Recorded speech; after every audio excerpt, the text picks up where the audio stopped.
Zuma het ergerlik daarop gewys dat vele ander lande al afgegradeer is sonder dat 'n groot bohaai daarvan gemaak is. Hy het onder meer lande genoem soos Frankryk, Brittanje, Turkye, Rusland en China. What is funny here is that South Africans highly politicize the rating agencies. That's a problem. There are many things that happen in the other countries that you do not even hear, that there have been ratings, etc.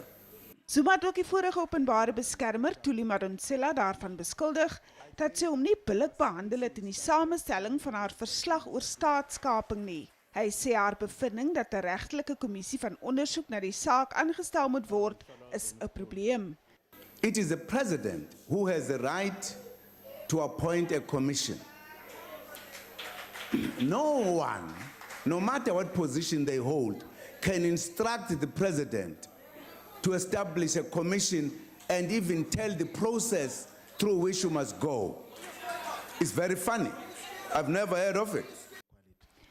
Zuma het ook die kabinet se besluit vroeër vanjaar verdedig dat 'n taakspan aangestel is om met die banke te praat oor hulle besluit om nie sake te doen met Gupta se maatskappy Oaktree nie.